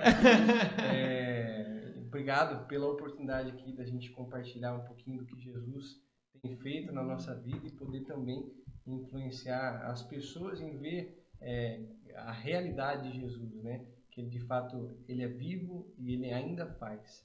Então, inclusive você que sofre com a tua paternidade, e o único que pode fazer é Jesus, porque ele é o Pai perfeito. Não cobre teu Pai. Se abra com uma pessoa, se abra com Jesus, nos procure os pastores, porque certamente esse amor vai suprir o vazio. Amém. Glória a Deus. Gente, ó, que privilégio, de verdade, assim, nossa, a gente foi Muito obrigado surpreendido, mesmo, assim, muito agradeço agradecido. vocês. Manda um abração pra tua mãe, Bom, tua mãe eu falo, tua mãe e teu pai eu falo, né? Mas manda um abração Mas a gente ama mesmo muito e vocês, mesmo a família de vocês, a gente ama muito. e a gente mesmo. sempre coloca, sabe, em oração a GEPAM, porque eu acho que igreja, cara, a gente tem que ser uma só. Ser uma só e, cara, andar junto, realmente comemorar. A gente tem que estar feliz com o crescimento. Nossa, a gente ficou muito feliz quando a Júlia, quando o Lipe, né, tipo, Ministrando, entraram mesmo, a primeira gente vez. vendo vocês ministrar, eu vi a Júlia ministrando de Davi, eu vi a tua ministração de Davi, eu vi o Lipe ministrando, então eu fico muito feliz, assim, de ver, porque os céus ganham. Então a gente tem que comemorar o que o céu tá ganhando. Jesus Então, veio buscar uma noiva, não uma- 4 paredes, não E uma por placa. isso verdade, que o nome da verdade. rádio é Unidos pelo Reino, né? Amém. E é uma satisfação mesmo. E assim, que não seja, né, a primeira e última, mas seja a primeira de muitas vezes que vocês possam voltar aqui. Amém! Em nome de Compartilhando, Jesus, né? compartilhar, né, mais. Ficou muito assunto para trás, né? O povo fala pouco, né? Mas então, gente, ó, um beijo no coração. Deus abençoe. Deus abençoe. Ai, não E- esqueçam aí de ó. compartilhar com o maior número de pessoas para que mais pessoas sejam alcançadas pelo amor de Jesus. Curtam, compartilhem e se inscrevam no canal. Amém? Amém? Ó, beijo no coração. Tchau. Deus abençoe. Deus abençoe.